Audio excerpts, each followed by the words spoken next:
I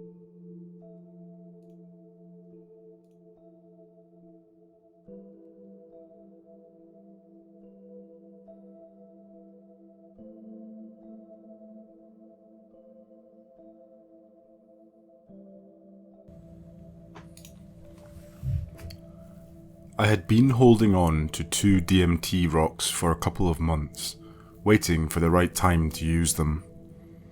I had tried to smoke DMT twice before, but with only marginal results. The first 2 experiences produced only mild psychedelic effects, electric sensations flowing through the body, and visuals akin to LSD or mushrooms. My ego had been left completely intact in both cases, and had never really left the rooms from which I attempted to launch. Early in the evening, I decided to attempt a new launch. My roommate Echo was DJing a party somewhere, and my house was otherwise empty. Just after dark, I set up my zone, stringing my hammock up between 2 trees in my backyard. I lit 2 sticks of incense at the base of the 2 trees, and settled into my hammock. I had decided to smoke the DMT using my vapor genie by placing the smaller 60mg rock directly on the VG screen. In the minutes before launch, I attempted to meditate, following my breath. This was very difficult as my mind kept bringing me back to the idea of the approaching trip. Many report that DMT is very intense, and as I had taken mushrooms and LSD at what I considered high doses several times before, I had at least some shadow of an idea what I was getting myself into. As I held the VG up to my face, my heart rate increased noticeably. I became short of breath and felt quite nervous. I began to hit the VG, but my lungs protested against the very slow, hot stream of air and demanded oxygen. I stopped mid-inhale and gasped for air. Holding the lighter back to the VG, I began to hear the subtle sound of the solid DMT popping and whistling its way into a liquid, and the sizzling sound of vaporization. I continued hitting the VG, but never really felt a concentrated hit. After about 60 seconds of hitting the pipe, I laid back in my hammock. I felt only very mild effects, not even close to what I had felt in my previous 2 attempts. Somewhat disappointed, I pulled out my glass pipe and took a few tokes of cannabis before falling into a peaceful slumber. I slept for a couple of hours, waking to a rekindled desire to attempt a launch. I like to consider myself a truth seeker, willing to weather the uncertainty of alternative and expanded awareness in the attempt to contact and understand a more fundamental reality. Given an adequately prepared set, an appropriate setting, the right tools and the right chemical key, a curious psychonaut will seize the opportunity for learning in spite of his nerves and reservations about the unknown. With newfound resolve, I took my VG inside to reload. Upon taking it apart, I found a black gooey substance caked all over the screen, effectively clogging the pipe. After removing the screen, I found the same gunk running down into the stem of the pipe. The rock I had placed in the bowl was completely gone, but had evidently liquidated and ran through the VG screen. I replaced the screen with a new one, laid a thin bed of cannabis, and placed the larger 170mg rock of yellow-white DMT upon it. I hoped the cannabis would catch the liquefied DMT before it ran through the screen and away from my heat source. During this process, my roommate Echo returned home from his DJ gig. I told him I was preparing to relaunch, and I asked him to serve as my guide. I've had mushroom and LSD experiences by myself several times before, and I knew I could very likely handle this experience alone, but deep down, something told me that securing Echo as my guide was the right thing to do. We went out to the backyard, and I relit 2 new sticks of incense at my hammock zone. Echo sat in a chair facing the side of my hammock. The cherried incense glowed orange through the darkness, and I was comforted by its familiar aroma. I settled back into my hammock, covering my lower half with a blanket and holding the VG and lighter up to my face. The nerves came back. My heart rate increased, and I felt starved for oxygen. Again, I took a few minutes to consciously slow down and focus on my breathing. I was a rocket quietly posed on a launch pad, awaiting the inevitable ignition sequence. "See you in eternity," Echo said as I flickered my lighter and held the flame to the VG. Again, I could hear the popping and sizzling of the vaporizing rock, but this time I got a concentrated vapor hit, complete with that subtle plastic taste I had encountered on my previous attempts. I exhaled the white vapor and went back for a second toke. My body began to buzz with the familiar electricity. This buzz kept growing in intensity throughout the hit, and by the time I exhaled and began the third toke, it was growing with such momentum I knew this attempt would succeed. I continued inhaling, despite the electricity now surging through my body. The third toke gave me what felt like the thickest hit yet, and as I blew out the column of plastic vapor, I fell softly back into my hammock, body and mind disintegrating into a billion disconnected pieces scattered across the face of oblivion. After body and psyche are broken down and blasted out in all directions, there is only emptiness. This is the clear light of the unformed, the unbecome. There is in fact no experience here that the psyche can preserve in memory.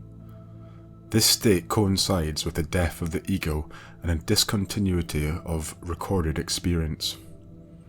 It would be impossible for me to say how much earth time elapsed during this state of freedom. Later, Echo would tell me the silence lasted around 10 minutes. The first flash of experience is a recognition of falling out of this emptiness. Only after slipping out of the void can any conscious recognition occur. As the clear light slipped away, I recognized it as sheer perfection. It is identified as divine bliss, a state completely devoid of imperfections, impermanence, or dissatisfaction of any kind. It lacks any hint of duality or ego and has a distinct impersonal quality. Just after falling out of the light, I felt I had an opportunity to return to it. This window is quite small, however, since the fall out of the light is like the falling of an object towards the earth. At first, the object falls slowly, enough energy directed upward may overcome the downward motion and return the object to its original position. But after some time, the object gathers too much momentum, and there is no reversing the fall. The psyche pulls at one in the same way that gravity pulls a falling object. The initial flash of recognition is produced by the first shred of the psyche reinstating itself. As this piece solidifies, other pieces begin to solidify around it. And as more pieces of the psyche fall into place, the self-reconstruction process accelerates like an avalanche. Timely application of just the right kind of concentrated energy could reverse this avalanche and return one to the liberation of the clear light. However, in my case, the pull of my ego is strong and familiar, and affinity for the habitual inevitability pulled me away from the impersonal void and back into the process of reconstructing my psyche.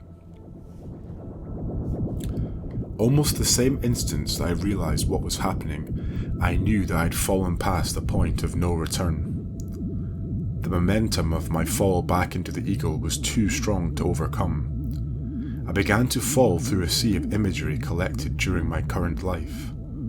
All the people, places, ideas, and symbols I've come to know were interlocking and flowing freely like a fluid. I experienced this vast sea of imagery outside of time, holding all the pieces in awareness simultaneously. Its scope and beauty were absolutely overwhelming. During this period, I experienced several profound philosophical realizations. I could see that the emptiness from which I had fallen was the fundamental state of perfection in the cosmos. All efforts to make one's own life, as well as others' lives better, culminate in this state. It is the attractor and the end of time, pulling the individual and the whole of life toward its perfection. I felt that the purpose of experiencing life is to cultivate the qualities and skill necessary to find the clear light and to stay in it, without falling back into routine, ego-dominated reality. This implies to the individual as well as the collective of all living beings. I saw that the cultivation of good mental qualities are essential to the process. Intelligence, concentration, and ultimately wisdom are all necessary to make and then maintain contact with the clear light. In addition, compassionate behavior, or the right action on the individual and the collective scale, is also essential to the attainment and preservation of divine bliss. These realizations felt like sacred gifts bestowed upon me by the experience. In my routine ego personality, I consider myself to know these things already.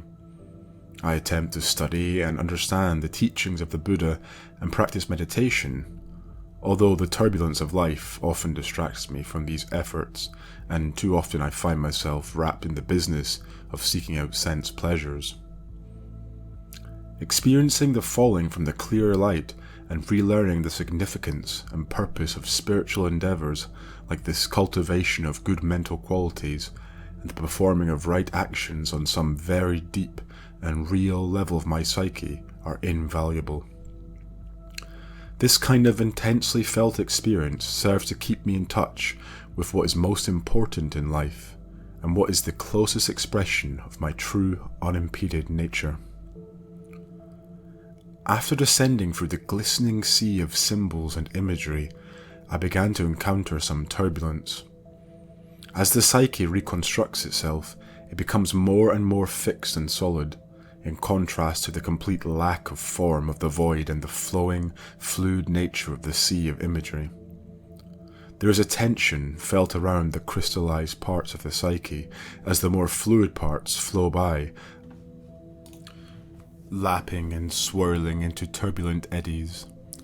As I felt this tension building in intensity, I remember uttering the name of my most trusted teacher. Her name serves me as protector during the unsteady phases of my psychedelic voyages. As more and more of my psyche crystallized into a recognizable human form, my awareness across the sea of imagery began to hone in on one particular set of images. Soon I was surrounded by the naked bodies of copulating couples. I did not experience attraction or desire towards these images as I have before on LSD. I was simply an impartial observer. Suddenly I felt an intense connection with my own biological mother. I felt her presence and noted the bond of love flowing from me to her and from her to me. I realized I was being cradled by the warm, fleshy interior of a womb.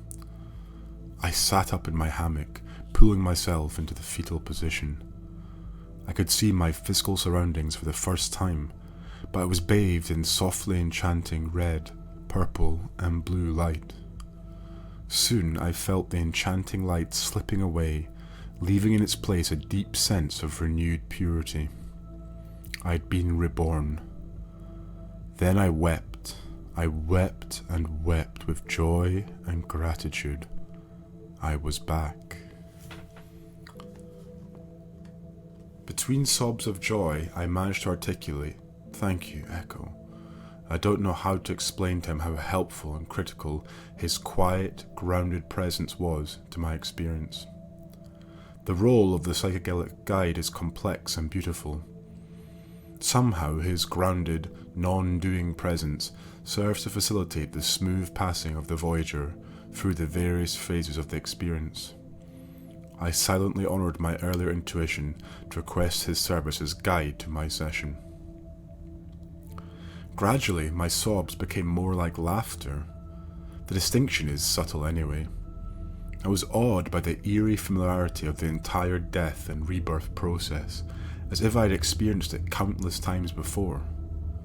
The DMT death and rebirth experience had just confirmed what I already knew deep down. The purpose of life is to make life better for oneself and all other beings. This gradual, incremental process of making life better, a tiny bit at a time, culminates in the divine bliss felt just after the breakup of the body and psyche. This state of unbecome perfection is the attractor at the end of cosmic time. To recognize it and to maintain it requires the systematic development of good mental qualities like concentration and awareness. It also requires the performance of compassionate actions in the physical world. These efforts, made diligently enough, shall deliver the individual and the collective of all life in the cosmos into the divine state of perfection, into the mind of God. This first true breakthrough DMT experience contained at least as much depth as I've found in the peaks of my high-dose mushroom and LSD experiences, but with a laser-like succinctness. The main distinction I notice is the duration. The entire experience is condensed. The various aspects of the experience flow by at mind-numbing speed, making it potentially even more difficult to retain and integrate any lessons learned or realizations attained. The retainable content of the experience begins only after one falls out of the void and lasts through the rebirth back into the familiar personality. This fall only takes a few minutes to bring the voyager all the way back to baseline, routine reality. After reflecting on my experience, I returned to my bedroom and slipped into a peaceful slumber. By the next morning, as I write this account, the original content of the deeply felt philosophical realizations has all but faded. I am left with the words I used to articulate the realizations and the memory that these words were connected to a very real, profound experience. Time will reveal how this DMT trip will affect my choices as a human being, navigating through the dream we all call routine, waking reality.